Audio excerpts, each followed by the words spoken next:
Hi, it's Kristen here at UT Southwestern Medical Center. I'm super excited today to be joined by radiation oncologist Dr. Robert Timmerman. Dr. Timmerman is the professor and vice chair in the Department of Radiation Oncology here at UT Southwestern and is also a professor of neurosurgery. And we're excited to talk to him about SabR today. So welcome, Dr. Timmerman. Oh, it's great to be here. Thank you. Absolutely. So I think kind of the biggest question we get a lot of is, what is SabR? I know it's stereotactic ablative radiotherapy, Right. but what does that mean? So it's also useful, I think, to say what it's not. And what it's not is typical conventional radiotherapy. Okay. That type of radiotherapy is the second most common cancer treatment. Surgery is the most common. And that type of treatment is given a little bit of dose every day to a pretty large volume over many days.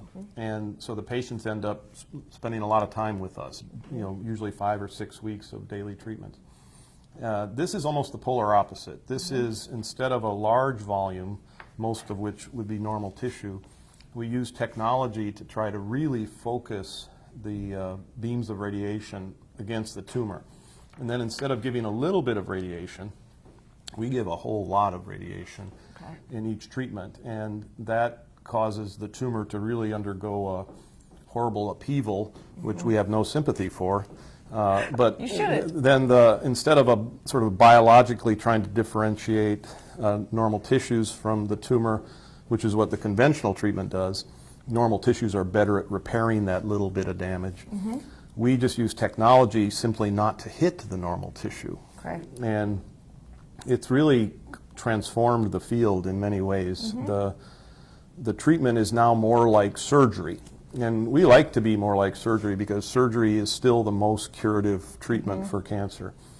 And SabR has become an option that patients might have if surgery is going to be a little too difficult. And the surgeons and us will argue about which one is more effective. Surgery is certainly still most commonly the standard, but now we're able to give these really focused, potent treatments and literally eradicate tumors off the earth. Wow. Well, I know you've been involved in it for a while. It's definitely a passion of yours. Why is SabR such a passion? Where does that come from? Yeah, I think it comes from the history. So back when we were first developing SabR, and now it's been over 20 years. Right. We did what are called phase 1 studies. And so at first we thought the technology could just be useful to confine the treatment more and give more conventional type of treatment. But conventional radiation is, I'm sorry, but it's just not as effective as I'd like it to be. And so tumors will maybe regress for a while, but maybe they'll come back. So we did these phase 1 studies where we tried to increase the dose per treatment using these new technologies to try to focus the treatment instead of those large volumes. And to our surprise, the dose just kept going up and up and up to the point where instead of giving 2 units of radiation, we were giving 20 units of radiation. So a tenfold increase.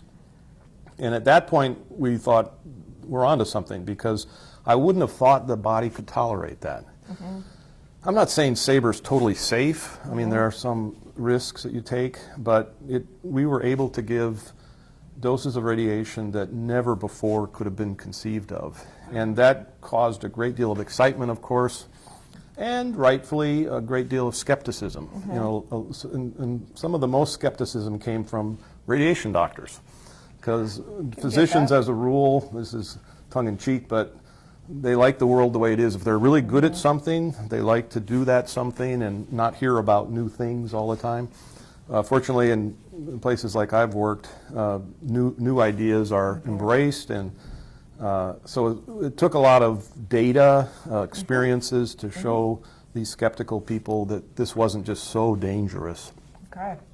Tumors are dangerous, so I think the old treatments maybe didn't cause many side effects, but if the tumor came back, it might often cause a great deal of harm to the patient. And so now we've got a treatment that the tumors definitely don't like. That's amazing. Well, I know you mentioned that there are some risks, but before we talk about the risks, I want to talk about the benefits. So what are some of the benefits of using SabR versus, the more conventional radiotherapy? Well, I think one is that the tolerance of it, which was a bit of a surprise again to us, by not treating normal tissue in a very disciplined way, I think that SabR has considerably fewer side effects than conventional radiation. Now, admittedly, it's given very differently, too. The old paradigm was to treat large volumes, and including lymph nodes and things like that, but we don't do that. We just target gross tumor, because gross tumor, the visible tumors that you see on scans, is the kind of tumor that will shorten your life. And so by sort of shifting our approach and attacking the tumor, I think patients can get great benefit, because what ends up causing a cancer patient's demise is a volume of tumor that's not compatible with organ function. And so if the volume gets so large that happens, then they start to have organ failure and things like that.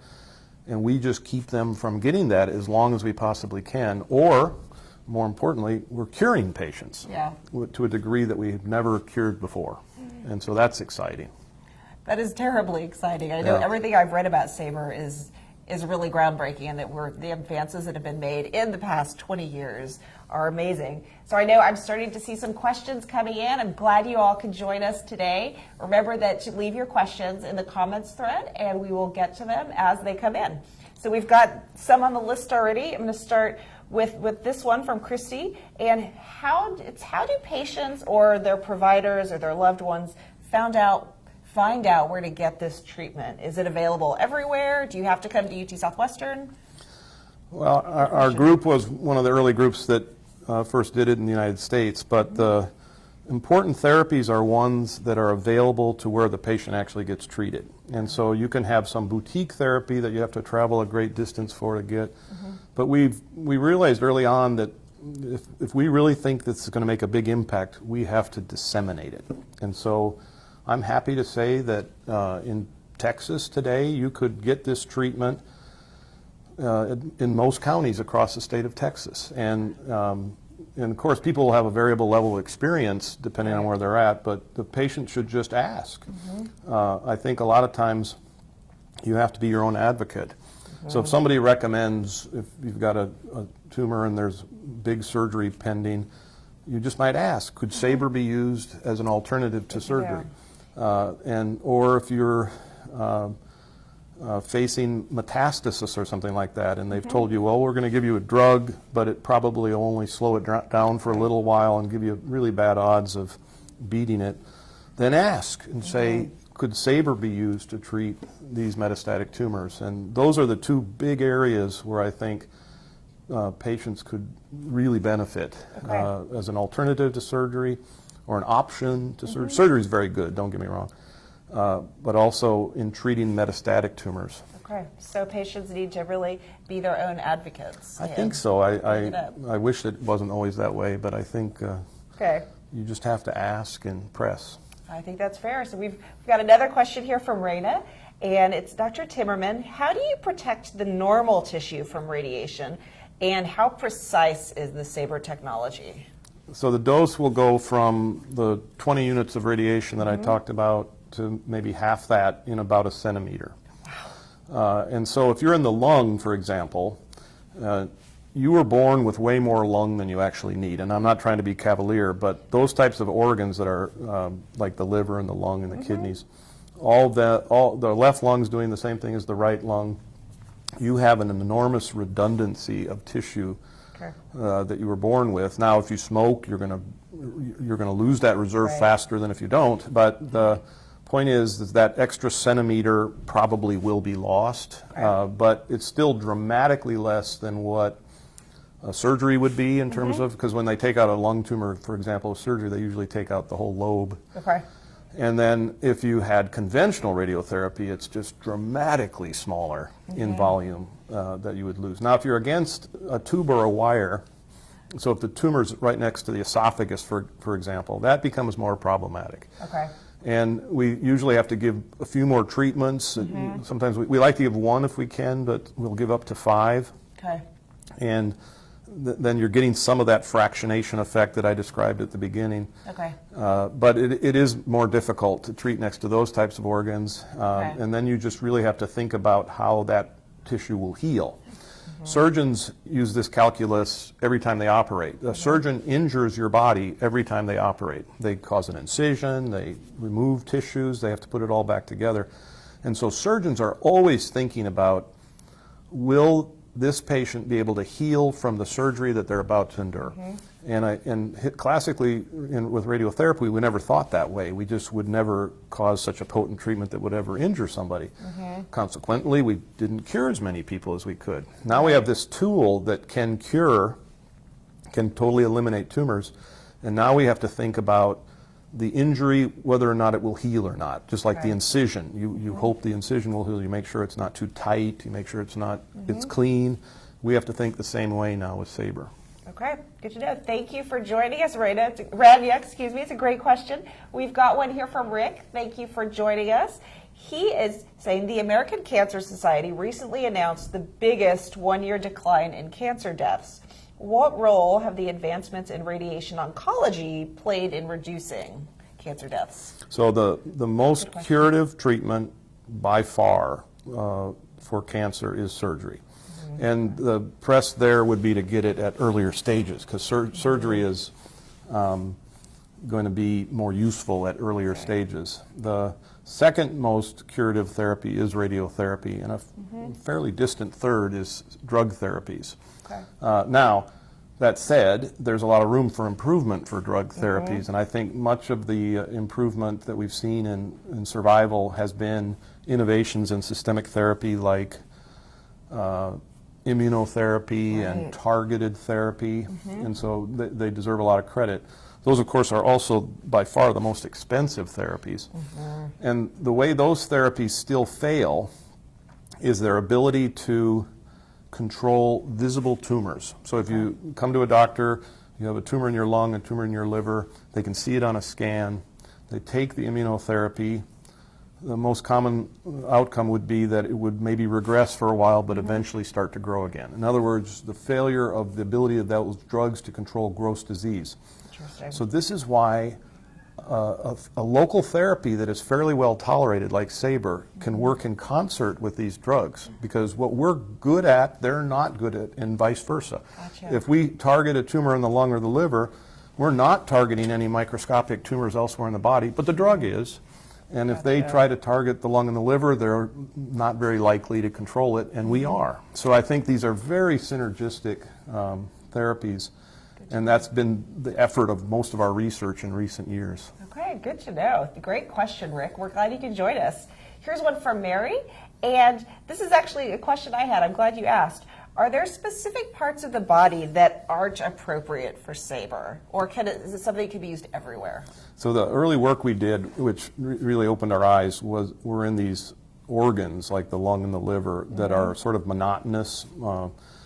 And the other organs that are more difficult are like tubes and wires. And so I think that if we're next to the esophagus or we're next to the stomach, we can still do the treatment, but the risks will go up. The toxicity may be a combination of both the SabR treatment and any drugs and things that you take afterwards. So that does get more difficult. And so that's where most of our research is in, to try to improve the benefit to risk ratio for these sites in the body where we have these tubes and wires. But we have tremendous opportunity, though. Many tumors go to these organs that I'm talking about, and we're able to treat them effectively. Okay, great question, Mary. We've got a couple here. I see one from Mindy, one from Erica. Erica, we'll go with yours first. It's, what is the highest number of isocenters or treatment areas you've treated using this technique on one patient? Well, I think she may be an insider.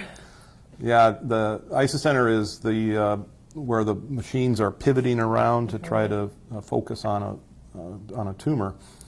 And so I think that what she's asking is how many tumors would be reasonable. And if you look at cure rates, the cure rates are highest if there are the fewest tumors. That said, I don't think that we should only focus on the cases that have one or two tumors. I think that patients that have many tumors benefit as well. For example, the SabR is usually thought of a treatment in the body, but we also do similar treatments in the brain. Okay. And we have protocols now where we're using the gamma knife, for example, which is also a stereotactic irradiator, and we'll treat 10 to 20 tumors and avoid whole brain radiation. Wow. Or we'll treat patients with multiple lung tumors and try to distribute them over several days so that we can minimize the toxicity around each one. And our protocols allowed treatments up to like 6 tumors, but occasionally we'll even do more. I think that the cure rates definitely go down, but as drug therapy gets better, ironically, these therapies will get more and more important. Because drug therapy is getting better means that smaller tumors will be more easily controlled by the drug, and therefore we don't have to treat them with the local therapy and leave the big ones to us. So it's definitely a combination there. I think so. I think so. Good to know. Great question, Erica. Here's one from Greg. Are there any new advances for vascular anomalies? Vascular anomalies. That's not really within the realm of these types of treatments. The interesting thing, though, that it's not vascular, but it's cardiovascular. When people have these really bad arrhythmias in their heart, like ventricular tachycardia, the electrophysiologist will try to literally damage the pathways where these arrhythmias originate, sort of trying to stop them from being able to go into these fatal arrhythmias. And it's very difficult because they have to steer it through an endovascular approach, and it's hard to treat a part of the wall of the heart by poking it several times, almost like you're playing tic-tac-toe. And so several groups have now started to use SabR to do that treatment instead. And the results are just phenomenal. Even the first few case reports, these patients went from having 10 bouts of ventricular tachycardia, these are fatal arrhythmias, a day, having to be defibrillated by each one of those. Their quality of life is terrible, and they went from having 10 a day to none. And That's so amazing. it's just phenomenal. And so we were working now we went to see these original groups that did this. It was at WashU and some other centers. And now we're going to start a program at UT Southwestern with the cardiologists. And so we're excited about that. Absolutely. It's not really vascular, but it's cardiac. And, That's but the point is, brilliant. people are thinking about how can these therapies be useful Right. besides just aiming at tumors and things like that. And in the case of brain treatments, we've used the gamma knife, for example, to treat pain syndromes like trigeminal neuralgia. We've used it even to treat seizures and things like that. Now, I'm not saying it's the best at doing that, but it's an option and to try to improve people's outcomes by using these tools. Okay. Sounds great. So we've got a question here from UN, and they say, Dr. T, we are using your OAR constraints for SBRT planning. We're wondering why the lung constraints for male and females are different. Is there a specific reason for that? That's a good question. So when we treat those kinds of organs, those solid organs like the lung or the liver, the portions that we treat and immediately around the target are lost. And again, you have this big reserve, and you can, as long as you don't get past this sort of critical amount that you need to have lung function or liver function, you're going to be fine. So the constraints are trying to figure out how much each individual needs to get by, and so you can treat several tumors, damage a number of areas a little bit each time, and in sum total, hopefully stay to where you still have enough to have no symptoms. And in the case of men and women, men's lungs are quite a bit bigger than women's lungs, same with their liver. But a good rule of thumb is you need at least a third of the organ volume that you were born with to have no symptoms. And so you need about a third of your liver to not have jaundice. You need about a third of your lungs to not have shortness of breath. The other 2/3 is extra. Oh, wow. And men have more than women in terms of the extra that they have, and that's why those constraints are different. Interesting. All right, we've got time for about 2 more questions. We're going to go with one that Mindy asked earlier, and she says, a lot of patients in rural areas are stuck with what's available locally. Does SabR shorten the treatment time to make it easier for patients to travel? Yeah, we had an idea to try to help men with prostate cancer who came from more rural or even on military assignment. So we asked the Department of Defense whether they would help us, and they gave us some funding to do protocols at many centers, including many rural centers. And that treatment went from, the standard treatment with radiation for prostate cancer was 40 treatments, which would, it's like months of therapy. And the SabR treatment was 5. And the idea was that if you had that option, then it became feasible to come to town.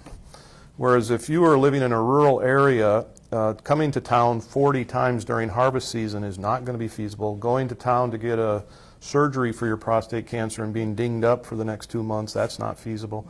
So, and I'm not saying that it's better than those treatments, I'm just saying it's feasible. Yeah.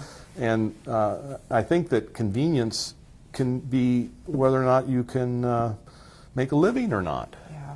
And so, yeah, I think that rural areas, and not just rural areas, and they need attention because most of the protocols are for city slickers. But the other group is developing countries. Because if you're, I went to Thailand once to give some lectures, and the people that came to the hospital in Chiang Mai walked in from villages, and it took them 2 or 3 days to walk in. They literally lived on the hospital grounds around there. And then you're going to give them 40 treatments? That's not going to work. So these types of treatments could be incredibly important in developing countries. And I don't necessarily mean third world countries, because the technology requires a lot of electricity, and a lot of third world countries don't have the electricity. So we've got work to do to get this to the where they can be benefited as well. But developing countries especially could be huge to help those people. Good to know. All right, in our last couple minutes, tell us, where do you think this field is going in the next 5 or 10 years? Well, of course, everybody's got opinions, but I think number one, the 40 treatment type of treatment is going to go by the wayside, and I'm sort of saying good riddance. I think that we'll see more and more of these abbreviated treatments. The abbreviated treatments are going to work again a lot. They'll interdigitate a lot better with the systemic treatments, because again, I think they have to be considered in together. And then we've been looking at whether or not they have to be given in a row. So for example, a conventional course of radiotherapy, you go Monday, Tuesday, Wednesday, Thursday, Friday, and then come back the following Monday, Tuesday, Wednesday, etc. And that's kind of how we've given SabR too, but there's really no reason to do that. It could be that we do a treatment course where we start out with a test treatment, see how well the tumor responds over the next, say, month.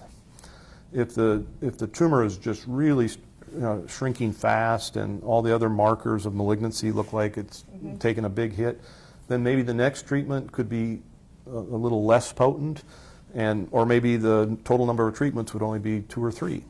But what if it's really resistant, and we've got information that we gain in that next month to tell us that? We could then increase the potency of the treatment, add a drug that is specific to how that tumor behaves. And so we're calling this concept pulsar. And so instead of giving fractions, which is what radiotherapists have been doing for decades, we're going to abandon fractions altogether, give pulses of radiation with long intervals between, so that we can adapt to what's happening between the two. So this is our sort of idea of personalized therapy. Personalized therapy is I think interesting, instead of one-size-fits-all therapy, you give people what they need, not what the regimen is. And so I think that could be an exciting thing. And we've got several protocols now that we're working on to move toward these every 2 weeks or every month of pulses instead of fractions. That sounds fascinating. Yeah, I'm excited about it. Very exciting. Well, that is all the time we have today. I want to thank all of our viewers and participants for submitting your great questions. This will be the chat will be here on Facebook, and we'll also upload it to our YouTube channel later today, so stay tuned for that. And in the meantime, Dr. Timmerman, thank you so much. It was great. Oh, it was fun. Thanks for having me. Wonderful. Well, have a great day, everybody, and we'll see you next time.